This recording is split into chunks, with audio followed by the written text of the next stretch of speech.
Jubilal insan bil malala. Hampirlah. Contoh, zalim. Kamu pikir zalim itu hanya milik penguasa? Enggak. Ketika kita ngomong zalim, otak kita arahnya siapa yang zalim? Di negeri ini siapa yang zalim? Otak bosok Pak Jana. Lah. Az-zulmu iku min siyamin nufus. Fa in dajid dha'ifatin fali illatin la yadlimu. Bahwa zalim itu adalah sifat dasar kita. Semua. Kok ada orang itu baik? Itu alasannya kata kitab-kitab kita. Misalnya kayak di Adabid Dunia Waddin. Itu hanya ada 4. Tidak ada yang kelima. Hanya ada 4. Kenapa orang itu kok bisa baik? Orang itu harusnya jelek. Karena watak dasarnya adalah zalim. Kalau sampai ada orang baik. Itu berarti mungkin.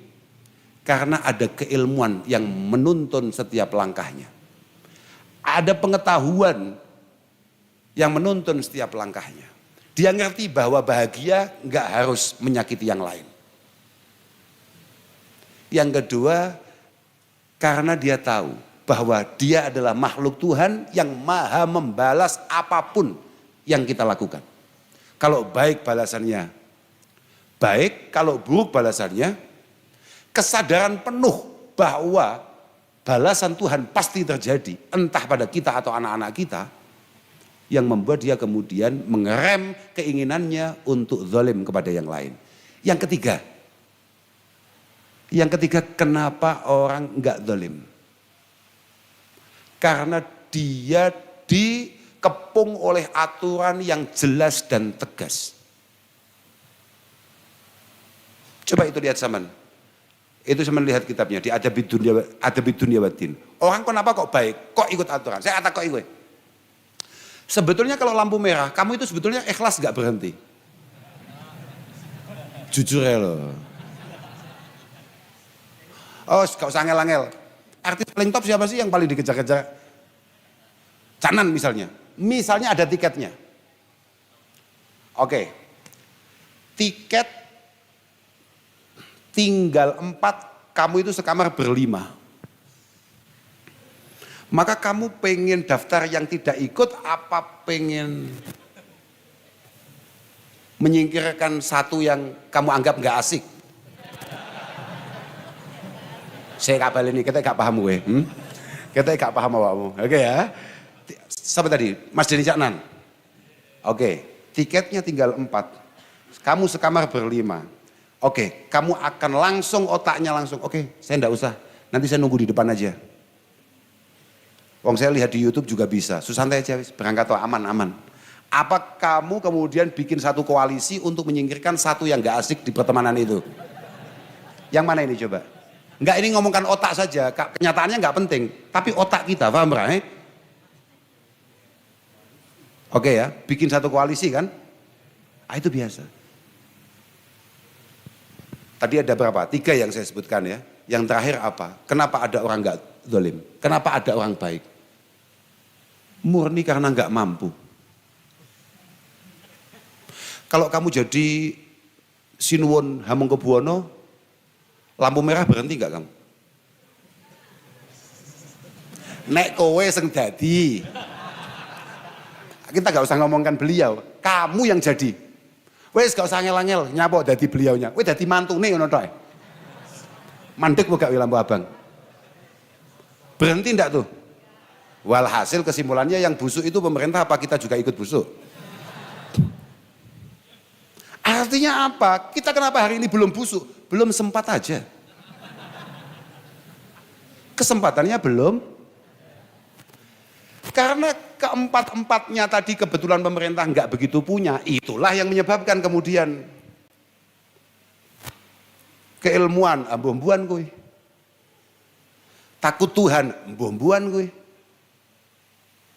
Aturan, dia yang bikin.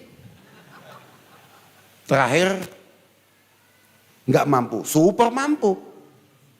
Makanya kenapa ketika saya tanya, siapa yang zalim di negeri ini? Kamu langsung ke sana. Karena kamu merasa bahwa semua alasan yang membuat beliau-beliau tidak zalim, itu tidak ada dia.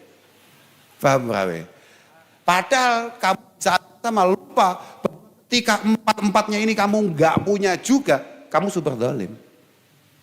Wong nyatanya hanya gara-gara tiket Dani Caknan saja kamu berani meninggalkan teman sekamarmu. Wes, paham gue ya? Saya di mana-mana selalu ngomong bahwa qad ihtamma dinuna bil ilmi a'dhamah ihtimamin. Bahwa agama kita, agama Islam itu adalah agama yang benar-benar serius kalau terkait keilmuan. Al-ilmu din wassalah din fangzuru amman ta'khuduna dinakum wa kaifa tusalluna hadhihi shalah fangzuru amman ta'khuduna dinakum. Bahwa Rasulullah Shallallahu Alaihi Wasallam mengatakan bahwa yang paling pokok dalam Islam itu adalah keilmuan. Maka kamu harus pertimbangkan betul dari mana kalian semua mendapatkan keilmuan itu. Karena al-qiraah wal ilmu itu sunnatun ya'khuduhal asahir anil akabir.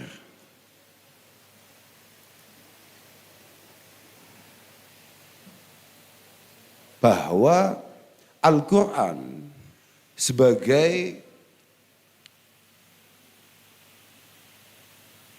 petunjuk kehidupan kita,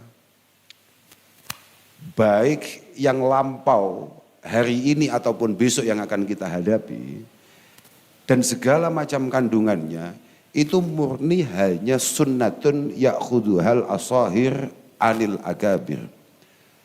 Walaulal isnad laqala man syaa ma syaa. Hanya sebuah perilaku yang ditampilkan oleh para sesepuh untuk kemudian kita lihat, kita dengarkan, coba kita fahami, kemudian kita amalkan dan terus berjalan seperti itu. Yang pada akhirnya dilihat, difahami oleh generasi berikutnya dan coba diteruskan terus min awalil hatal akhir, dari dulu sampai selesai kehidupan ini akan selalu seperti itu. Bahwa Islam itu sangat menuntut sekali di mana kita ngaji. Makanya sekali lagi pemanggilan sampean saya ke sini itu saya anggap sangat keliru. Karena sudah melanggar banyak warning dari Rasulullah Shallallahu Alaihi Wasallam. Paham? Coba ada ayat misalnya wa ma khalaqtul jinna wal insa illa liya'budun.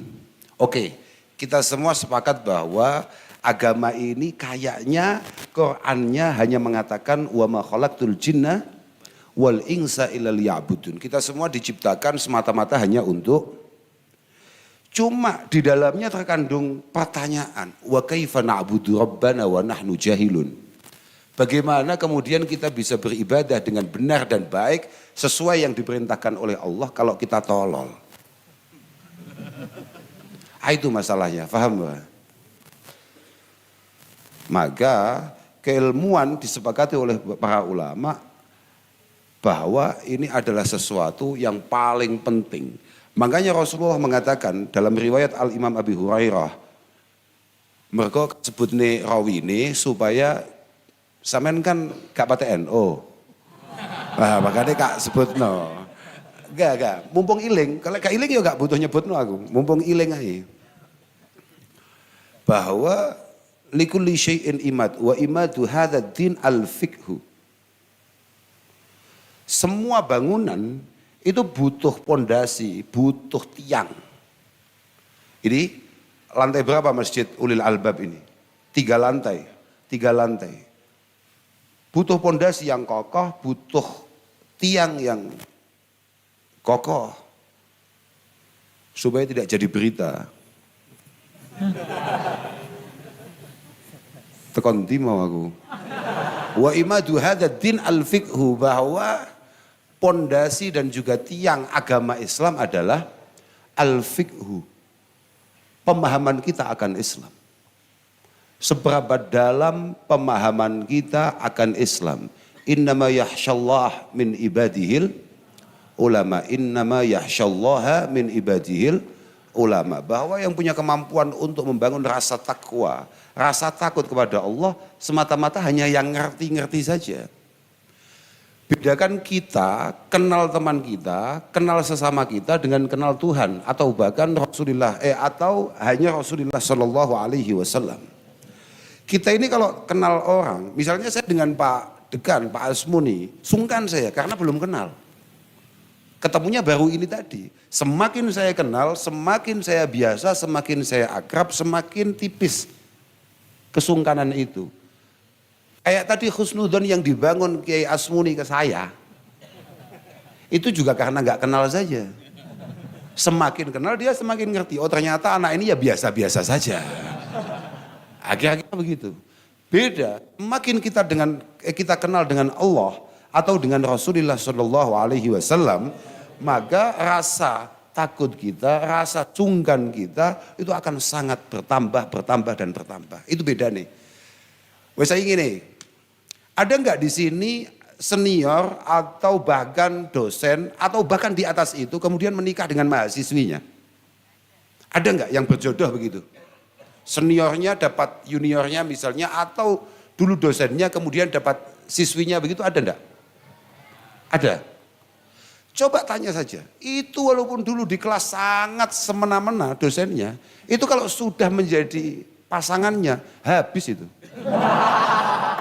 Faktornya apa? Semakin kenal manusia itu biasanya semakin hilang respeknya. Nah itu bedanya kita dengan kalau membangun hubungan dengan Allah Subhanahu wa Ta'ala. Makanya Syekh Nawawi Al-Bantani, kakeknya Mbah Kiai Ma'ruf Amin, beliau mengatakan bahwa al-khasyah itu biqadri ma'rifatil mahsyi. Bahwa ketakutan kita itu menyesuaikan seberapa paham kita akan potensi yang bisa dilakukan oleh orang yang kita takuti. Kenapa mahasiswi tadi pada akhirnya ketika menjadi pendamping dosennya kok nggak takut? Karena memang ketika ketemu dan ketika bergaul dan setiap hari bersama-sama dia ngerti bahwa suaminya ini sama sekali nggak menakutkan. Dan apa yang ditampilkan selama ini itu hanya casing saja. Akui, paham nggak? Nah, makanya itu bangunan khasyah kepada Allah Subhanahu wa Ta'ala butuh banyak keilmuan untuk membuat kita benar-benar menjadi faqih. Faqih itu bukan hanya sekedar orang yang benar-benar paham akan fikih, tidak. Gini Pak. Misalnya saya tadi katakan bahwa wa imadu hadzal al-fiqhu. Al-Imam Abu Hurairah mengatakan seperti itu, meriwayatkan apa yang disampaikan oleh Rasulullah. Sampeyan paham, al-fiqhu itu apa?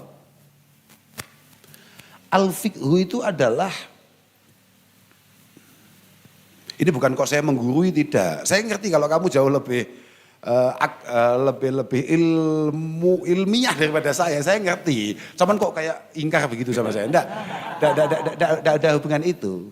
Cuma begini, ini hanya ya daripada nganggur gitu aja terus saya kak cerita. Bahwa al-fiqhu itu adalah ma waqa'a fil qalbi. Pengetahuan itu apa pengetahuan itu? Ma waqa'a fil qalbi summa dhahara 'alal lisan fa afada al-amal wa awrasa al-khasyata wa taqwa. Kalau kita sudah ngomongkan keilmuan syariat, yang kata Syekh Nawawi Al-Bantani dalam tafsir Marah Labidnya, beliau mengatakan bahwa tidak ada la tariqa lil ibadah ala wajhil haq illa bil ilmi asyari. Itu maksudnya apa? Maksudnya adalah ma waqa'a fil qalbi. Sesuatu yang benar-benar mampu menyentuh hati kita, sesuatu yang benar-benar masuk dalam relung hati kita, kemudian mulai tampak dari ucapan-ucapan kita, disertai dengan amal dan rasa takwa di sana. Karena kalau hanya sekedar ngomong, tadi saya kan sudah ngomong, bahwa agama ini adalah sunnatun, perilaku Pak. Makanya tukang pidato itu tidak masuk sebetulnya. Ya untung, teman-teman itu rata-rata MC itu kalau ngomong, untung ngomongnya mari kita dengarkan mau'idhah hasanah, mari kita dengarkan pesan-pesan, mari kita dengar apalah, yang penting omong. Coba kalau MC itu diganti, mari kita lihat perilaku yang akan ditampilkan oleh kiamat itu. Jarang orang berani daftar menjadi kiai, jarang. Untung hanya omon-omon. Coba kalau suruh mencontohkan, kiamat itu. Paham enggak? Jadi al-fiqh itu adalah ma waqa'a fil qalbi. Kemudian pelan-pelan akan menuntun perilaku dan omongan kita itu sesuai dengan keilmuan yang kita ketahui. Disertai dengan amal yang paten, yang istiqomah maksudnya. Karena kalau ngomongkan jamaah, tapi jamaah kebetulan pas ada acara begini kan biasa-biasa saja.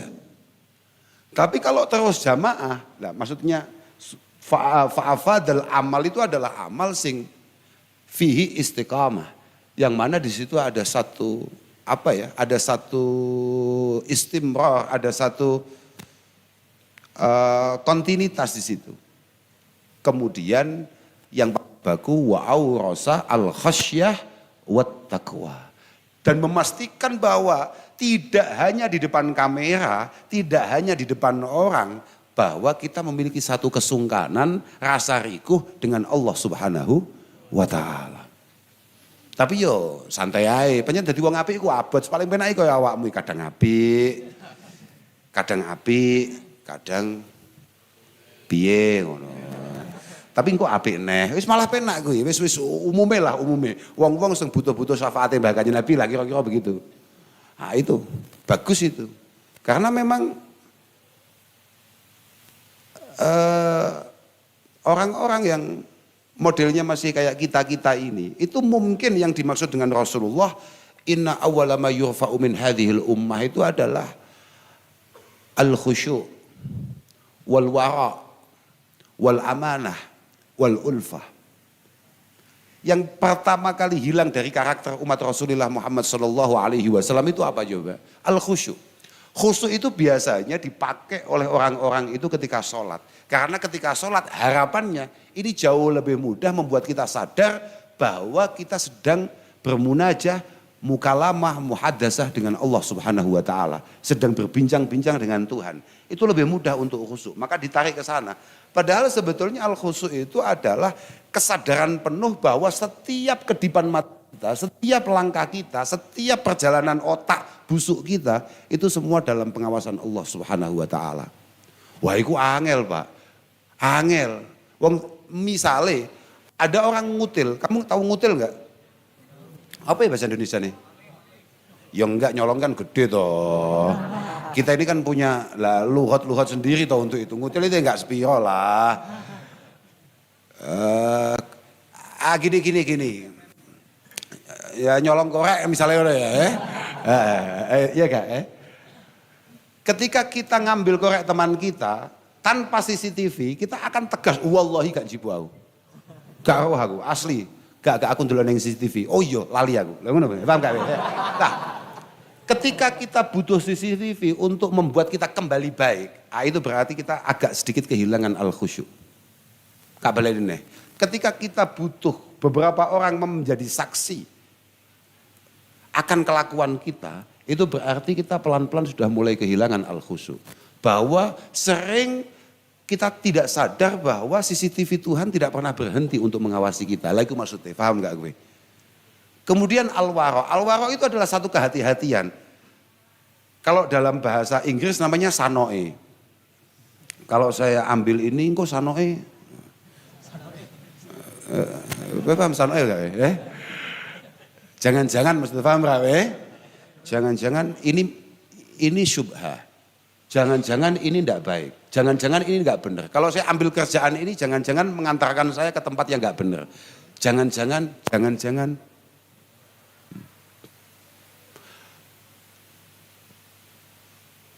Contoh ya, betapa luar biasanya para pendahulu kita, para ulama kita, para sesepuh kita bahkan yang masih hidup saja. Saya baru beberapa waktu yang lalu, itu baru dengar cerita. Buya Muhdadi, Banten. Itu mengatakan bahwa kaki saya ini tidak pernah kemana-mana kecuali ke masjid dan ke madrasah. Artinya kaki saya ini tidak pernah saya buat jalan kecuali untuk arah masjid dan juga arah. Dan kalaupun sampai saya buat jalan ke kota, itu pun ke kantor NU. Oh. Ngono, Pak. Sikilmu tekan ndi, Pak? Loh, iya dah. Artinya kalau kita ngomong kita mau jadi orang baik kayak tadi dikatakan Al-Kautsar, saya juga ngerti maknanya Al-Kautsar walaupun iyalah, oke lah. Saya nggak juga setuju juga sebetulnya, tapi ya nggak apa-apa. Ya walhasil banyak hal yang memang perlu kita contoh dari para pendahulu kita. Kita kembali lagi. Jenengan-jenengan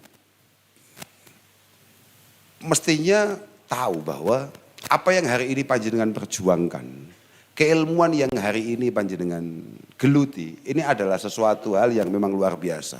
Dan insya Allah pada masanya nanti akan benar-benar mengangkat derajat panjenengan. Kalau niku optimis ki, karena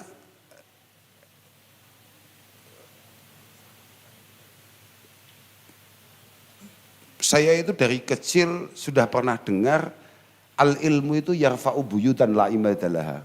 Tapi wal jahlu yahdimu baidal izzi wasyarafi.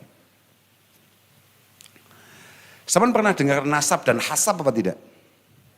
Wah, orang itu maklum luar biasa, memang hasabnya luar biasa. Hasab itu adalah sebuah hal-hal baik yang dibangun para pendahulunya untuk kemudian membuat orang tersebut orang mulia. Aslinya orangnya nggak berkualitas sama sekali, tapi karena kebetulan dulu kakek neneknya atau orang tuanya itu orang hebat misalnya, apa misalnya begitu, kemudian dia ikut terangkat derajatnya, padahal secara kualitas tolol.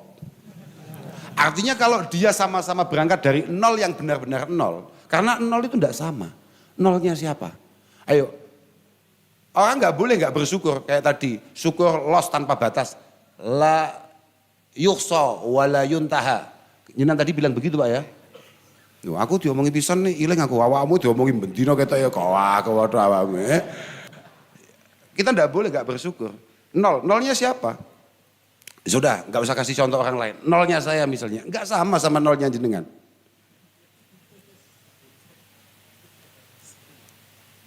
Ayo kita mulai dari nol. Mungkin samanya kita hanya ketika kita masuk SPBU. Tapi di luar itu udah sama. Karena apa? Mohon maaf. Karena nasaban wa hasaban, kebetulan saya itu dapat. Contoh, Arab nyambut gawe. Aku mbak awakmu, beda. Wis belantiane beda. Awakmu belantian paling dodol opo? Lah aku iso dodol sopo barang.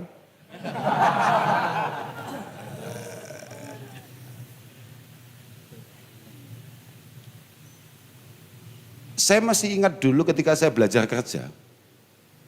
Awal-awal saya belajar kerja, di antara prosesnya itu adalah minta izin untuk mendirikan bidang usaha. Ya ke kepala daerah, ke beberapa instansi terkait dan lain sebagainya. Karena nol yang saya bangun tidak nol yang benar-benar nol, karena itu saya. Paham gak? Walaupun aku cilik kuwi. Orang juga ngerti saya, tapi ketika nyampe sana terus kemudian ditanya, kamu mana? Saya poso, posonya mana? Sama pondok mana? Sebelah. Paham gak? We? Kemudian akhirnya nyampe lah saya ke meja bupati, dan ketika bupati tahu saya, lihat saya dan ngerti saya anaknya siapa, belum sempat dibaca ditandatangan itu. Senol itu kah? Mulai paham awakmu? Tapi al-jahlu yahdimu baital izzi wa syarafi.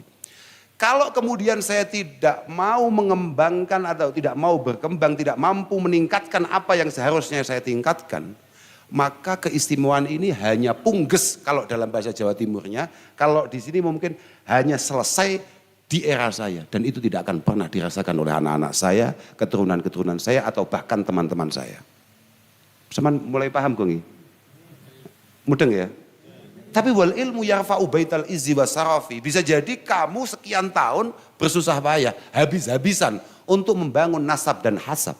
Siapa tahu pada akhirnya ketika kamu sukses, bukan hanya kamu, tapi keluargamu, orang tuamu, anak-anakmu, bahkan tetanggamu, atau orang yang sempat sekelas sama kamu, semuanya terangkat. Loh, ngono Pak. Oh, aku ponakane kae lho. Aku mbiyen tau sak kelas lho. Aku mbiyen tau nonyo bocahe. Malah sangar maneh malahan, paham ya? Nah itu. Makanya kata Imam Syafi'i rahimahullahu taala, beliau mengatakan ra'aitul ilma sahibuhu karim walau waladathu abaun li'am.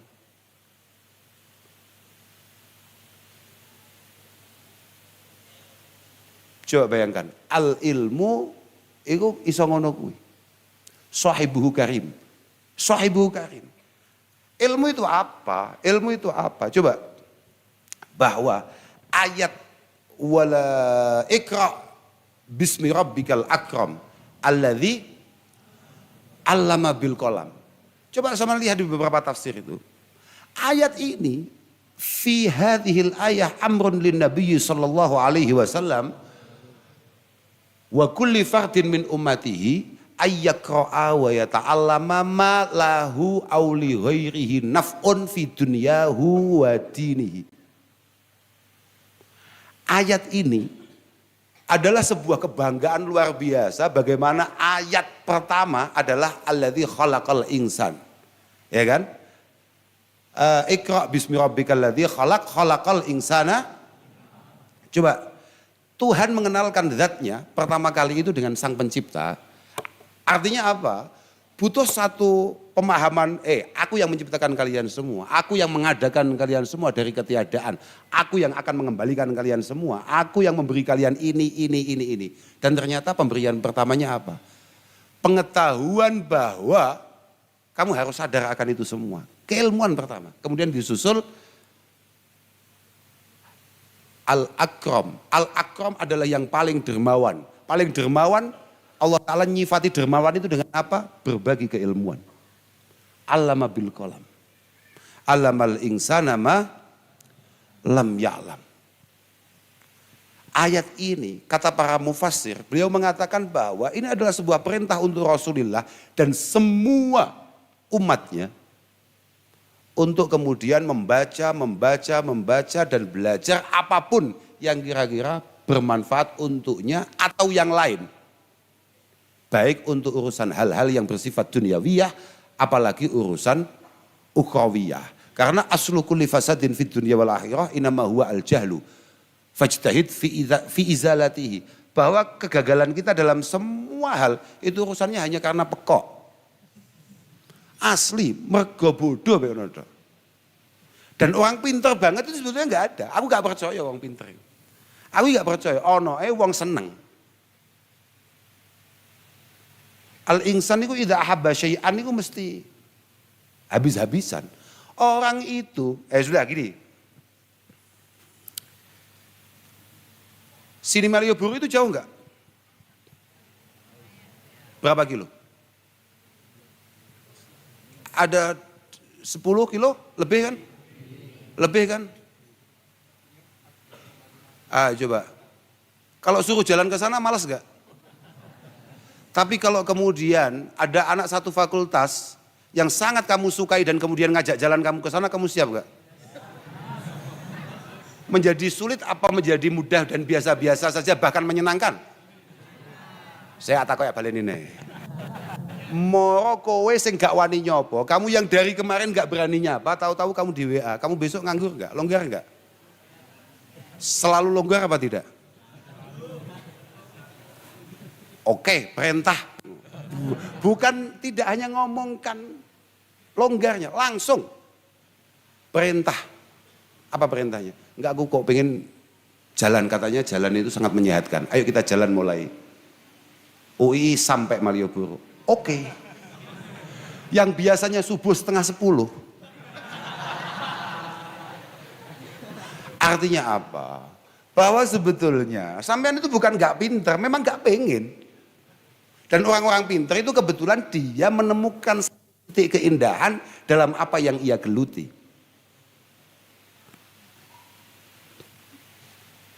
Tadi pagi katanya ada Gus Baha kan? Pinter gak Gus Baha? Gus Baha itu pinternya orang mergo kok cerdas gak atau siapapun lah. Tidak, karena dari awal Gus Baha itu kebetulan menemukan ada titik menarik dari sebuah keilmuan yang kemudian habis-habisan beliau geluti. Munggomu Gus Bahak lek ngechat kambek ngaji, iku pinter ndi awakmu.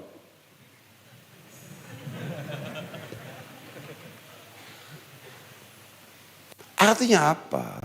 Sampai itu ndak ada yang bodoh, ndak ada. Yang ada adalah kamu lagi fokus dengan apa yang kamu anggap penting hari ini. Dan bisa jadi sebetulnya itu sama sekali nggak penting. Wah, jenengan kok bisa apal begini, apal begini, apal begini. Enggak masalah bisa. Ya karena kebetulan saya anggap penting begitu saja. Dan kebetulan kamu nggak anggap penting itu. Jadi biasa-biasa saja. Dan ketika kamu menganggap apa yang saya anggap penting ini adalah hal penting dalam hidupmu, saya yakin kamu jauh lebih istimewa daripada saya. Itu pasti. Karena saya lihat panjenengan-panjenengan adalah orang yang luar biasa. Meninggalkan rumah yang sangat jauh untuk menuntut ilmu, untuk ngaji, untuk meningkatkan kualitas diri. Wah, dan itu istimewa betul. Istimewa betul. Maka kata Mu'adz bin Jabal, orang-orang kayak begini ini adalah orang-orang yang nafas per nafasnya adalah tasbih wal ibadah. Lah orang-orang kayak saya ini memang, saya besok itu kalau mau dihisab oleh Allah Ta'ala, sama Allah Ta'ala mau dihisab karena ngaji, pasti akan saya bantah itu. Saya, iya, rencana gimana? Ya kan ya boleh toh, orang itu kan boleh. Ana urid, wa anta turid, wallahu yaf'alu mayurid, bahwa kita punya rencana. Saya juga punya rencana, karena begini, kabarnya semua orang itu akan dihisab paling tidak minimal 4 hal. Dan diantaranya adalah an ilmin, bimadza amila fi. Keilmuan. Keilmuan. Zaman dulu ngaji, apa yang kamu amalkan dari pengajian itu? Maka kalau saya yang akan ditanya itu, saya akan jawab dengan tegas, mohon maaf. Ya Allah, saya dulu ngaji nggak sengaja. Masa orang mau dihisap untuk hal-hal yang tidak kita sengaja? Bagaimana mungkin saya sengaja? Lawang saya itu kan bisa bukan faktor apa-apa, karena lingkungan saja. Karena kebetulan lingkungan saja. Makanya sama bangun lingkungan itu yang benar. Sama sukses karena memang lingkungannya mendukung untuk sukses. Dukungan itu ada kalanya dukungan yang bersifat kemudahan-kemudahan, ada kalanya tekanan-tekanan. Lah saya ini bisa bukan karena saya pengen, bukan. Karena kebetulan saya bangun tidur, lingkungan saya tahu-tahu ada yang sudah baca Quran. Tahu-tahu sudah ada yang baca apa. Tahu-tahu sudah ada yang nerangkan apa. Maka pelan-pelan nyantol. Lah masa nyantol gak sengaja terus dihisap. Orang-orang yang benar-benar tolabul ilmi itu kayak jenengan. Tolabul ilmi itu apa? Tolabul ilmi itu adalah as-sa'yu lil ilmi min iddatil ashkal wa mukhtalafil amakin. Yang disebut tolabul ilmi ibadah itu ya kayak jenengan-jenengan. Yang memang bergerak dari daerah untuk kemudian menuju satu tempat di mana di sana dia meningkatkan kualitas dirinya. Wah itu wong top-top tenan. Aku pokoknya melu ndongakno, muga-muga sampean kabeh paringi hasil. Punya satu kemampuan yang pada akhirnya memberikan satu kemanfaatan bagi panjenengan sendiri dan juga banyak orang. Karena di mana-mana saya selalu mengatakan bahwa inna jawami'a awamirillahi subhanahu wa ta'ala itu tarji'u ila khaslataini. Bahwa ketika bangunan hubungan kita dengan Tuhan itu sudah sukses, sudah terhubung dengan cukup baik, itu pada akhirnya tidak dipertimbangkan oleh Tuhan kalau bangunan kita dengan sesama tidak selesai. Tarji'u ila khaslataini at-ta'zim lillah wa syafaqah li khalqi. Bahwa orang Islam itu, makanya tadi kan saya tanya tuh mau berangkat, saya tanya UII itu singkatannya apa? Ternyata jawabannya adalah Universitas Insyaallah Islam. Loh, Masya Allah, singkat takoi lo alumni nih. Ketika saya lihat ada masjidnya, oh iya insya Allah Islam tenan ya. Ketika saya masuk tahu-tahu disambut dengan masjid, insya Allah Islam bener ini. Tapi jadi Islam itu sebetulnya ya mudah, yang sulit itu jadi muslim. Al-muslim itu adalah man salimal muslimuna min lisanihi wa yadihi, dan itu kita belum tentu bisa. Islam kita, ya wes oke, percaya sama pangeran, oke. La syarikalah oke, la ilaha illahu oke. Tapi permasalahannya untuk menjadi muslim adalah man salimal muslimuna min lisanihi wa yadihi. Bahwa semua perilaku kita, omongan kita sama sekali tidak menyakiti orang lain. Keberadaan kita bukan hanya sekedar tidak menyakiti, tapi menjadi satu kemanfaatan dan kebahagiaan bagi lingkungan. Itu gong mesti. Lah itu gong mesti. Makanya untuk menjadi muslim agak cukup berat. Kalau hanya sekedar berislam, oke lah. Tapi kalau untuk menjadi muslim, ayo gong mesti. Wong kita ini misalnya kayak tadi malam Madrid kalah. Kita seharian belum sempat membuli orang yang kebetulan jagonya Madrid loh, belum bahagia.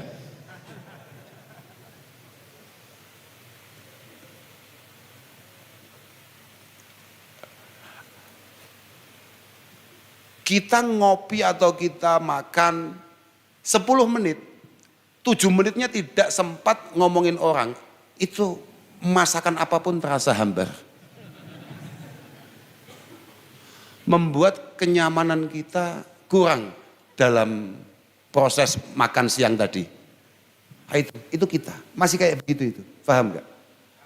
Makanya bahwa mari mulai melatih diri untuk kemudian mencoba memperbaiki diri kita dan selalu mengkoreksi diri kita tanpa kemudian kita disibukkan mengoreksi orang lain. Sama tahu nggak? Mengoreksi orang lain itu kepentingannya apa? Kepentingan utamanya adalah memastikan bahwa yang buruk di lingkungan ini bukan hanya kita. Hanya melegitimasi bahwa yang super ruwet di lingkungan ini bukan hanya kita. Tololnya nanti kita akan pelan-pelan merasa bahwa kita lebih baik dari dia. Iku persis omongane mbah-mbahane jenenge iblis. Ana khairum minhu. Khalaqtani min nar wa khalaqtahu min tin. Al-insan iku majbulun bi hubbi nafsi. Ingat-ingat ini, habis itu langsung pulang kita. Sudah kamu ngajinya tadi pagi kan, sudah selesai itu. Kita hanya cerita saja, ngobrol saja. Bahwa manusia itu memang punya watak dasar yang hampir rata-rata tidak menarik. Semua watak yang nempel sama kita itu semuanya rata-rata nggak menarik. Jarang ada yang menarik. Makanya ada bahasa inna nafsa la ammaratum. Semua otak kita itu mesti arahnya negatif, negatif, negatif, negatif. Wes to, apa meneh sing mahasiswa wong sing kiai kadang ngono. Loh, karena ketika masih manusia begitu, sama harus tahu al-insan iku majbulun bi hubbi nafsi. Wa mubghidun li khasmi. Ini dengarkan ini. Coba dengarkan. Al-insan majbulun bi hubbi nafsi. Bawaan orok kita ini sangat mencintai diri kita. Sangat melebih-lebihkan diri kita. Dan sama sekali tidak punya ketertarikan terhadap siapapun yang tidak bisa menerima kita apa adanya, apalagi sampai menentang pendapat kita. Tapi kita sangat meminta lingkungan menerima kita apa adanya. Kita tidak pernah menyiapkan diri kita untuk diterima lingkungan, tapi memaksa lingkungan untuk kemudian menerima kita apa adanya. Sangat mencintai dirinya. Semua kesalahan yang kita lakukan dalam otak kita selalu tergambar alasan-alasan dan kenapa kita, pembenaran-pembenaran kenapa kita melakukan itu semua. Bal qad yashtaddu hubbuhu li nafsihi. Bahkan kadang-kadang saking overnya, kadang-kadang kita terlalu mencintai diri kita. Hatta yaro masawiyaha mahasin. Ya tadi itu. Hatta yaro masawiyaha mahasina. Sampai-sampai kita ini walaupun sudah melakukan satu kesalahan, kita selalu punya alasan untuk kemudian menganggap apa yang kita lakukan benar. Misalnya, contoh, kamu nilainya buruk. Kalau di perkuliahan begitu, buruk itu biasanya nilai apa Pak? Atau nilai apa? Yang lebih buruk lagi apa? Itu wis anu Pak nggih, pun waya mulih niku nggih. Pun waya ganti acara nggih Pak. Oke. Misalnya kamu nilainya tidak sesuai harapan. Oke, katakan C atau D misalnya begitu. Oke. Belum sempat kita muhasabah, kita sudah langsung ketemu, kenapa ya saya seperti ini? Oh, nggak koncoku ngono kae loh. Garai guruku ngono kae loh. Garai dosen pembimbingku kayak gitu loh. Orang ini nggak suka sama saya. Orang ini ngincim saya. Orang ini ya. Paham gak? Itu watak itu. Dan itu semuanya. Bukan hanya satu orang. Itu kabeh. Kau ngomong itu. Kabeh watak dasar kita itu tidak menarik. Jubilal insan bil malalah kata Rasulullah Shallallahu Alaihi Wasallam. Menungso kuwi kudu pinter-pinter ngelawan nafsu nih. Karena apa? Karena manusia itu dikasih bawaan orok suka bosan. Suka bosan. Coba bagaimana pentingnya apa yang tadi disampaikan oleh Pak Asmuni. Betapa rasa syukur kita itu tidak boleh berhenti. Syukurnya angel, apet. Kita habis-habisan merayu orang tua kita untuk kemudian dibelikan sepeda motor misalnya. Begitu. Ketika orang tua kita mati-matian membelikan itu dan pada akhirnya terwujud. Baru nyampe saja. Kemudian kita bawa jalan-jalan, tahu-tahu teman kita punya sepeda yang jauh lebih baik. Itu sudah membuat otak kita panik. Anak ini kuliah tidak serius, masih serius saya, kok kirimannya banyak ini. Saman paham maksud saya enggak? Itu. Baru seminggu dia punya sepeda, dia sudah mulai scroll. Keluaran Honda terbaru apa? Coba. Kiamat. Jubilal insan bil malala. Hampirlah. Contoh, zalim. Kamu pikir zalim itu hanya milik penguasa?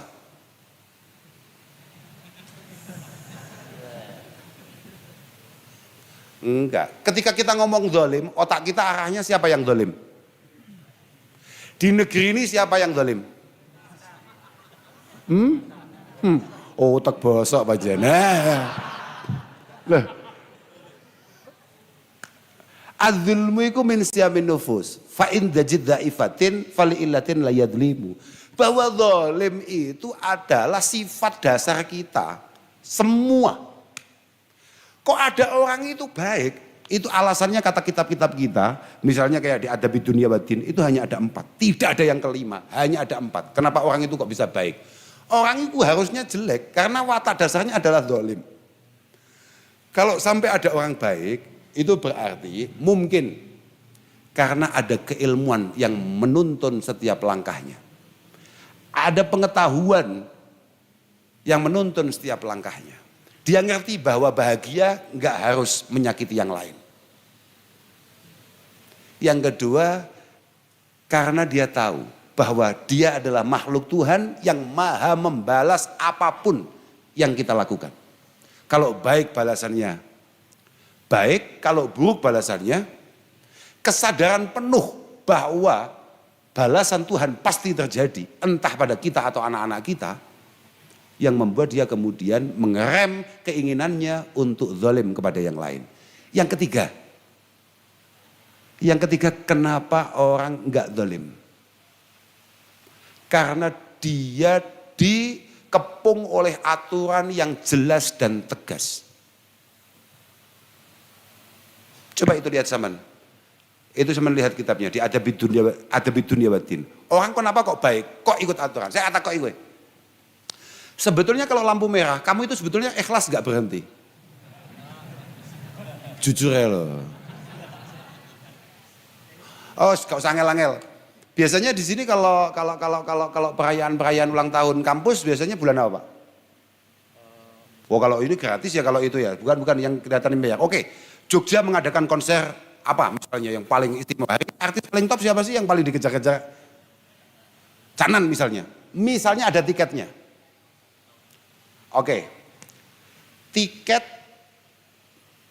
tinggal 4, kamu itu sekamar berlima. Maka kamu pengen daftar yang tidak ikut apa pengen menyingkirkan satu yang kamu anggap nggak asik? Saya kabel ini, kita gak paham gue. Kita gak paham awakmu. Oke ya. Sampai tadi, Mas Denny Caknan. Oke. Tiketnya tinggal 4, kamu sekamar berlima. Oke, kamu akan langsung otaknya langsung, oke, saya enggak usah, nanti saya nunggu di depan aja. Wong saya lihat di YouTube juga bisa, santai aja, berangkat tuh aman. Apa kamu kemudian bikin satu koalisi untuk menyingkirkan satu yang enggak asik di pertemanan itu? Yang mana ini coba? Enggak, ini ngomongkan otak saja, kenyataannya enggak penting, tapi otak kita, paham Rai? Oke ya, bikin satu koalisi kan? Ah, itu biasa. Tadi ada berapa? 3 yang saya sebutkan ya. Yang terakhir apa? Kenapa ada orang enggak zalim? Kenapa ada orang baik? Murni karena enggak mampu. Kalau kamu jadi Sinuwun Hamengkubuwono, lampu merah berhenti enggak kamu? Nek kowe sing dadi. Kita gak usah ngomongkan beliau, kamu yang jadi. Wes gak usah ngel-ngel nyapa dadi beliaunya. Kowe dadi mantune ngono tok. Mandek gak lampu abang. Berhenti ndak tuh? Walhasil kesimpulannya yang busuk itu pemerintah apa kita juga ikut busuk? Artinya apa? Kita kenapa hari ini belum busuk? Belum sempat aja. Kesempatannya belum. Karena keempat-empatnya tadi kebetulan pemerintah nggak begitu punya, itulah yang menyebabkan kemudian keilmuan, ambuh-ambuhan kuy. Takut Tuhan, ambuh-ambuhan kuy.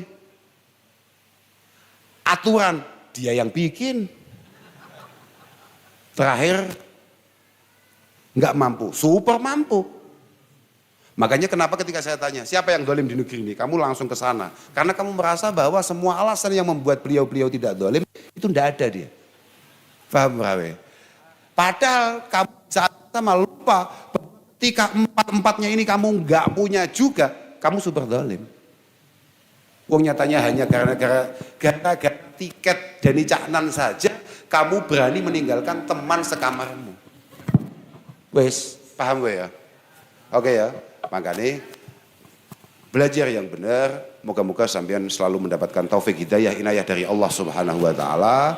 Moga-moga di sana pada akhirnya akan ada satu kemanfaatan yang dilewatkan oleh Allah lewat kamu. Kemanfaatan, menurut saya penting manfaat, Pak. Ukuran kesuksesan bagi orang muslim itu adalah kemanfaatan. Ya nek wis paksa super gagal, yang penting ojo ngrusuhi ngono tok. Islam ngono tok, gampang kok. Gampang Islam itu.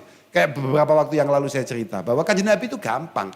Wis pokoke man akala thayyiba. Artinya kamu itu makan, pastikan apa yang kamu makan itu benar-benar halal.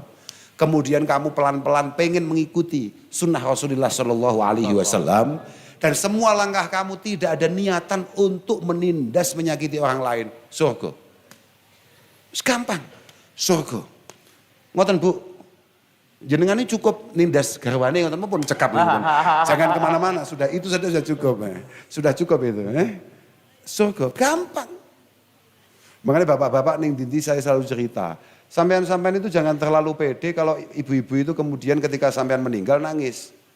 Itu bukan faktor cinta ya, karena bingung aja besok mau marahin siapa.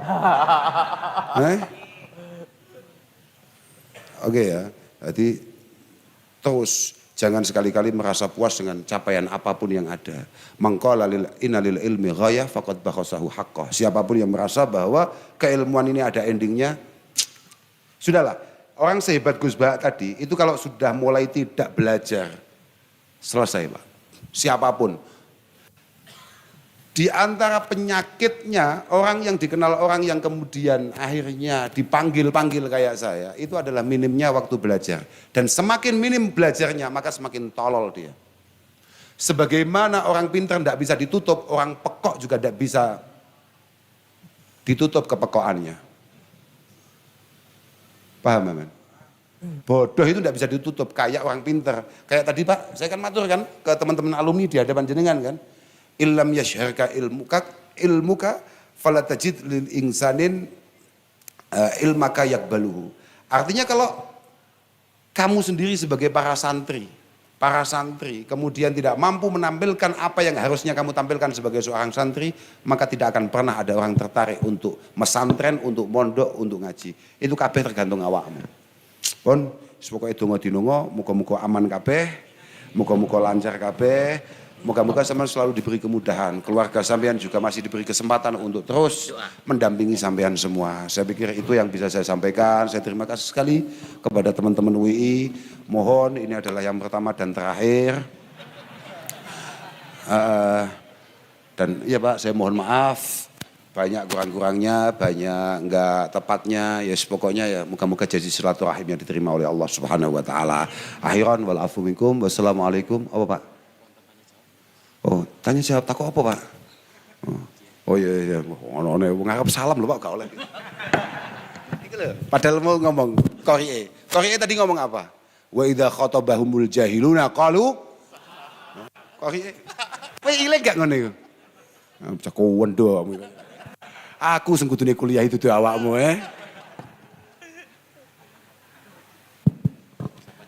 Ya, terima kasih kami sampaikan kepada panjenenganipun Gus Kausar. Baik Bapak Ibu hadirin yang berbahagia, alhamdulillah beliau kerso tanya jawab. Tapi mungkin karena waktu yang terbatas, saya mengundang Bapak Ibu mungkin dari jamaah Putra 1, Putri 1, nggih. Oke, wingking setunggal, masih niku nggih. Mohon teman-teman bisa dipandu. Setunggal, ibu-ibu enten, mbak-mbak. Oke, wingking setunggal niku. Teman-teman panitia, dua dulu nggih, dua dulu. Mohon diperkenalkan lalu menyampaikan pertanyaannya singkat.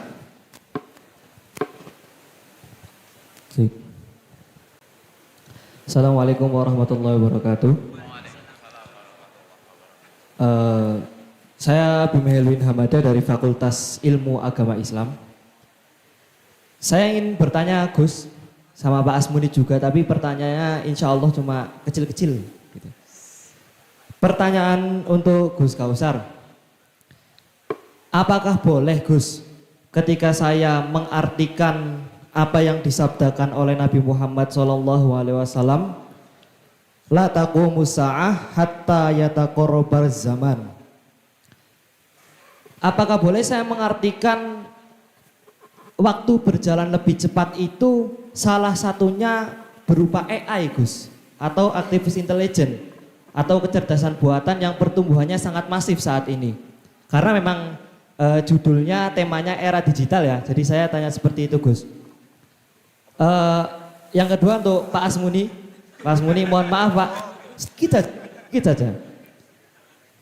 Terkait ini sebenarnya hanya keresahan Pak, mumpung ketemu Pak Asmuni di sini. Kenapa di FIAI itu seringkali sebelum salam itu ngomong dulu kepada yang terhormat A, B, C. Sedangkan Nabi sendiri dalam hadis sahih mengatakan assalamu qoblal kalam. Salam dulu baru ngomong. Oke, mungkin itu saja dari saya. Terima kasih. Wassalamualaikum warahmatullahi wabarakatuh. Assalamualaikum warahmatullahi wabarakatuh. Oke, yang kedua. Mic-nya sudah. Mbak-mbaknya yang perempuan. Mic-nya sudah? Oke. Yang belakang nggih.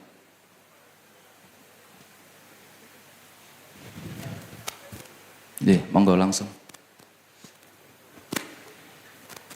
Berdiri enggak apa-apa, berdiri. Assalamualaikum warahmatullahi wabarakatuh. Waalaikumsalam. Nama saya Rahmatul Muna dari mahasiswa MIAI. Izin bertanya Gus, ketika kita sekarang kan di era digital nggih, mungkin keresahan saya di dunia pendidikan itu kan murid-murid itu kan untuk kemauan untuk menuntut ilmu kan semakin berkurang. Nah, mungkin di situ bagaimana sikap kita untuk mengembangkan hal itu, karena tadi Gus kau bilang bahwa kita itu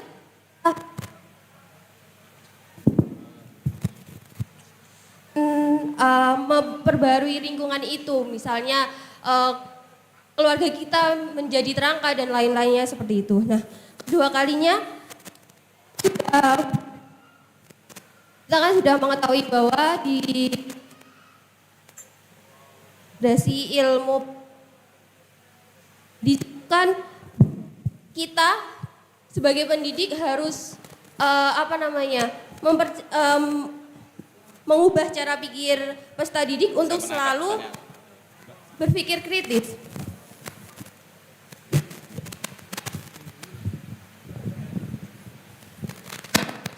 situ apakah harus kita lakukan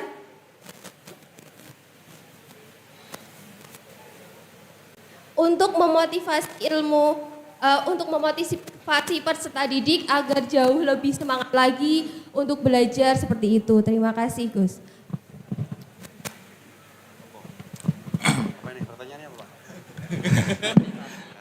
Oke, mungkin yang terakhir di era perkembangan digital ini Gus, apa-apa langkah yang paling strategis untuk kemudian kita bisa membangkitkan motivasi untuk peserta didik? Karena kebetulan yang bertanya guru di Madrasah Ibtidaiyah dan sekarang nembe kuliah di Pasca Sarjana. Masnya tadi kayaknya tanya, Maya, masalah apa ya? Masalah AI. Oke, masalah AI. Masalah AI. Masalah AI apa ya tadi tanyakan ya? Lupa saya tadi. Taqarrubiz zaman. La taqmusa hatta taqarruba. Hatta tataqarraba az-zaman. Hatta tataqarraba az-zaman. Terus kemudian dia tanya, apakah kemudian keberadaan AI atau apapun lah yang ada yang berbasis teknologi hari ini itu bisa diartikan seperti itu. Walhasil begini Bang. Coba sama lihat itu. Seingat saya, para syurahil hadis ketika nafsiri dawuh Rasulullah taqarrubiz zaman, itu seingat saya itu ada istilah qillatil barakah fis sa'i. Ada berkurangnya keberkahan dalam upaya kita. Ada satu hal yang sangat, kan mohon maaf itu, taqarrubiz zaman itu seingat saya enggak sendirian ya. Ada taqarrubiz zaman, kemudian ada syuhun muta' dan lain sebagainya untuk menunjukkan bahwa ini memang zaman sudah akhir. Tapi untuk kata-kata taqarrubiz zaman itu seingat saya artinya adalah ketika keberkahan hidup ini mulai dicabut oleh Allah Subhanahu wa taala. Prakteknya bagaimana itu tidak menjadi penting, tapi yang perlu kita ketahui untuk kemudian kita menghindari itu adalah bagaimana keberkahan itu kok bisa hilang pelan-pelan dari diri kita.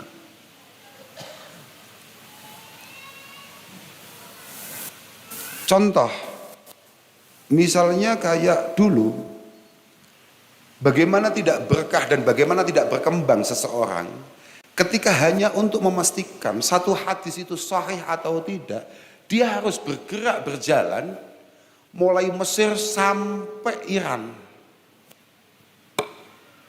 Kalau dulu Basrah misalnya, hanya untuk memastikan hadis ini sahih atau tidak. Hari ini kamu cukup apa ki? Mbek ngletak, enggak wudu, enggak piye. Santai mbek jigang, tangane sengkiwa nyekel rokok. Sambil menunggu pesanan kopi datang, tahu-tahu kamu bisa bertanya kepada alat-alat itu semua, apakah hadis ini sahih, hasan, atau bahkan dhaif atau maudhu. Artinya Mas, kecepatan masa itu artinya bisa apa-apa. Tapi yang disepakati oleh para ulama seingat saya adalah kecepatan zaman itu diartikan dengan ketika kita menganggap bahwa hari per hari kehidupan kita itu kayak tanpa arti. Dari Jumat ke Jumat, dari minggu ke minggu, dari satu bulan ke bulan yang lain, dari satu ulang tahun ke ulang tahun yang lain, itu kok ya gitu-gitu aja gitu. Tidak ada satu pemantik untuk kemudian membuat kita menjadi pribadi yang lebih baik atau bahkan lebih dekat dengan Allah Subhanahu wa taala. Nah itu qillatil barakah fil sa'i, artinya ya fil hayah lah, katakan begitu. Kira-kira begitu. Itu bisa berupa AI, bisa berupa apapun. Yang sebetulnya jauh lebih penting untuk kita ketahui adalah dari mana awalnya itu semua. Kok bisa keberkahan itu tahu-tahu hilang? Di antara keberkahan hilang adalah terlalu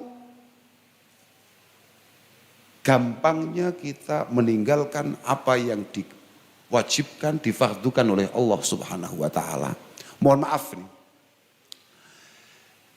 Kayak tadi saya ngasih contoh konser ya. Sama Kak tanya, kalau misalnya ada artis luar negeri datang ke sini, siapa misalnya yang top gitu, siapa datang ke sini, sama sudah beli beberapa bulan yang lalu tiketnya, ketika nyampe hari yang ditentukan kemudian kamu berangkat tahu-tahu macet habis-habisan, hujan super deras, gagal lah katakan begitu. Apakah kemudian kita memiliki satu penyesalan yang sama ketika tahu-tahu kita nggak sempat Jumatan? Itu contoh saja. Artinya itu hanya sebuah perbandingan saja di antara penyebab hilangnya keberkahan dalam perjalanan hidup kita. Oke, yang mbaknya tadi mohon maaf saya nggak ngerti saya. Apa tadi mbaknya tadi? Aku dewe gak punya motivasi ya. Aku dewe lo gak punya motivasi untuk hidup saya sendiri. Hanya saja masing-masing dari kita bertanggung jawab akan kehidupan kita sendiri-sendiri. Semua hal yang kita lakukan hari ini pasti akan ada dampak pertanggungjawabannya di kemudian hari. Ketika kita pengen nyaman, pangeran kan enak pangeran itu kan wis dawuh, saya tidak akan kasih kamu kenyamanan 2 kali dan juga saya tidak akan pernah kasih kamu kesulitan 2 kali. Artinya ketika kamu dibuat super nyaman, jauh dari Allah Subhanahu wa taala di dunia, kamu pasti akan dibuat super susah untuk kemudian selamat, bahagia, nyaman di hadapan Allah Subhanahu wa taala. Sama saja ketika kamu masih berjuang, masih kuliah, kamu super nyaman, maka akan sangat sulit kecuali awakmu jek duwe dzurriyyah Fir'aun untuk kemudian merasakan kenyamanan-kenyamanan apa yang kamu cita-citakan hari ini. Kira-kira begitu. Saya nggak ngerti detail pertanyaan jenengan tadi, tapi yang saya tangkap dari bagaimana cara memotivasi, nggak duwe, saya nggak punya motivasi. Kenapa saya buka kitab misalnya? Dulu saya kenapa buka kitab? Kenapa saya belajar dan belajar? Ya karena saya takut sama bapak saya gitu aja. Dan bapak saya menunjukkan karakter yang kayaknya memang benar-benar nggak butuh saya. Jadi kalau saya nggak buka itu bisa hilang saya. Tapi lambat laun tujuan awal tadi tidak tahu kapan mulainya, tahu-tahu hilang. Buka kitab menjadi satu kebutuhan bagi saya. Karena ada saat ketidaknyamanan ketika tahu-tahu saya kok kelihatan pekok ngono ya. Enggak ngerti ku piye ya. Bodoh yo lucu ngono tok mean, apa ya? Gini. Di tongkrongan sing pinter telu, sing goblok sitok. Coba bayangkan kalau kamu berada di yang satu tadi itu. Nasibnya kayak apa tuh? Kalau es teh, pesen. Wangger opo sing keliru di ruangan itu? Mesti kuwi. Aku mek ngindari ngono-ngono kuwi tok kan, asli deh. Paham enggak? Menghindari yang paling tidak punya solusi. Dan orang bodoh itu sama dengan rata-rata sebentar lagi pasti dia akan melakukan satu kesalahan. Iya kalau kesalahan merugikan dirinya. Orang bodoh itu paling bahaya adalah kemudian melakukan satu kesalahan yang kira-kira bisa merugikan orang lain. Mohon maaf ya, ini terakhir ini. Untuk mbaknya yang mulang madrasah, moga-moga diterima amalnya. Ya mulang madrasah loh Pak, top itu ngawur ya. Ini harus kita doakan itu, moga-moga istiqomah itu. Aku mau cerita apa ya, sampai lali aku. Bahwa al-ilmu, keilmuan, kecakapan sampean, kemampuan sampean untuk berbeda dari orang lain karena pengetahuan, itu adalah hayatul qalbi.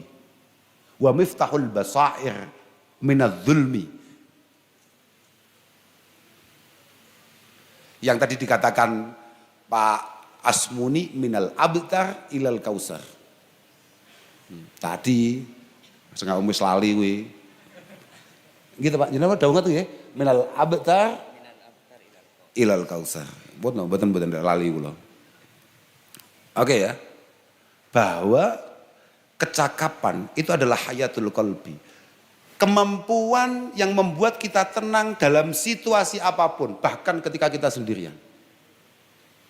Bahkan ketika kita mohon maaf lagi di bawah, kecerdasan kita, pengetahuan kita, pengalaman kita lah yang akan menuntun kita menuju tempat, menuju jalan keluar dari semua permasalahan kita.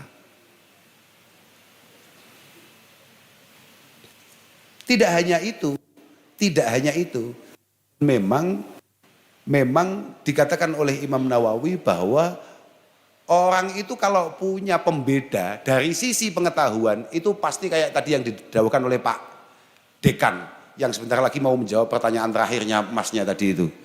Bahwa sahibul ilmi itu memang punya bawaan mubajjalun wa mukarramun. Kamu sedikit bisa apa begitu, pasti kamu akan menjadi pembeda dan kemudian diangkat oleh teman-temanmu, oleh lingkunganmu. Oh no. Mana kamu cuk kowah sementing urip. Urip nek gak jelas itu masalah. Lah tenan. Makanya saya dulu sangat mengkritik ada beberapa teman-teman NU kemudian mengatakan kami pasukan berani mati. Kan ada itu dulu. Pasukan berani mati. Apa-apaan? Kita ini diperintahkan hidup. Hidup bermanfaat, berkarya. Masalah mati kamu pengen berani nggak berani tetap mati. Mati aja. Cuma ketika kamu masih hidup itu loh. Apa gitu? Itu harus ada arti di sana. Kalau nggak ada ngapain kamu? Toleh. Kayak dibuka KTP nih Islam. Membumikan Turos. Saya juga baru ngerti nih judulnya. Baru lihat saya, tolol saya. Membumikan Turos bagaimana? Membumikan Turos itu artinya membumikan uswah-uswah, kudwah dari Rasulullah Muhammad SAW. Bagaimana mungkin ada orang Muslim kemudian mampu membuat Islam menarik kalau kemudian mek kelelar, plongo, gak lulus terus kowa,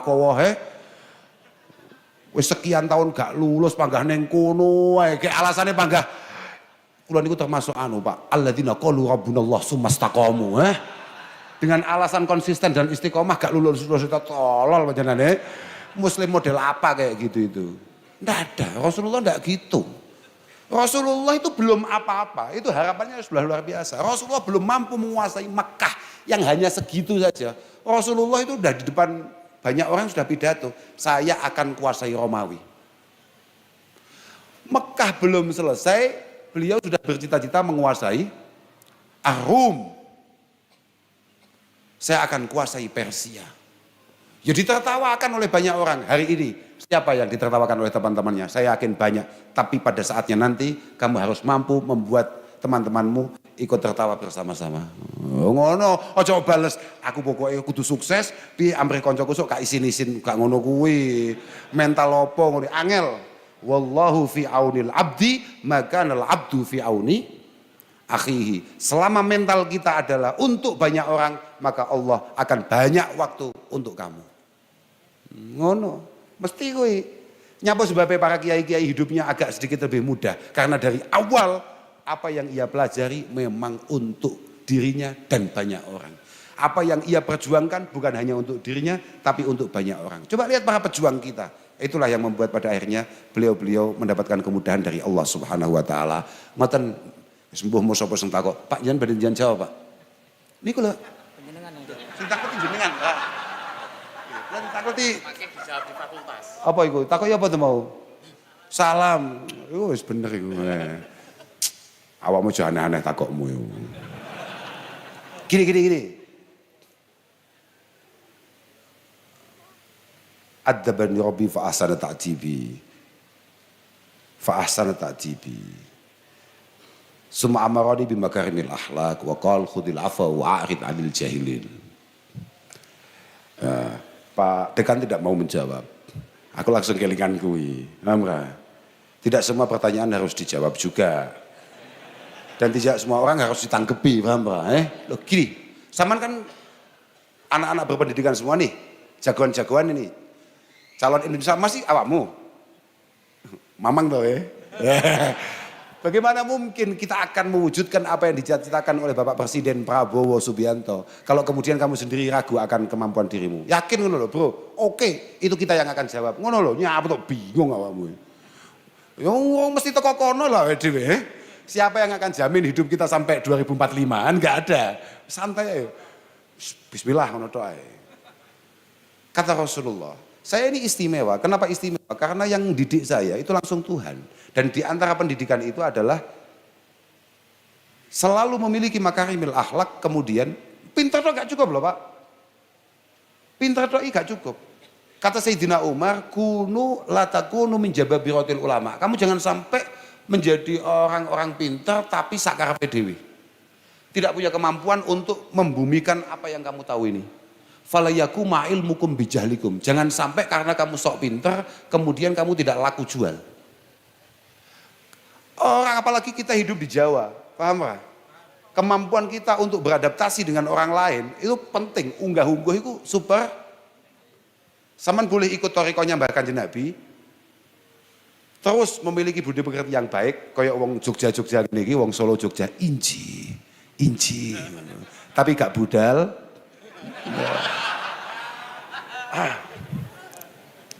Atau kamu mau ikut torikohnya Sayyidina Isa alaihi salatu wassalam. Ma'adzabani ahadun. Saya ini tidak ada yang didik. Walakin idza ra'aitu jahlal jahil fajtanabtu. Cuma kalau saya ada komunitas tolol, saya hanya pelajari mana yang harus saya hindari. Nah, kamu pilih mana itu? Atau awake dhewe mau ditakoi Pak Dekan gak kerson jawab. Aku ya bingung, wong sing takok Pak Dekan dan saya nggak ngerti itu. Tapi saya cocok itu. Memang kadang-kadang wong-wong niku fokus sampai pembukaan niku nang ngene apa jenenge? Sambutan-sambutan protokoler yang saya muliakan, yang saya hormati, padahal dia tidak dimuliakan segitunya. Makanya biasa wis mari salam wis langsung, mau pengen ngomong apa ndak ngomong ngono. Aku cocok nih Pak. Niku cocok nih, pinter lah niku. Cocok lho Jadian apa ini lah niku. Cocok lho Lah niku pinter lah.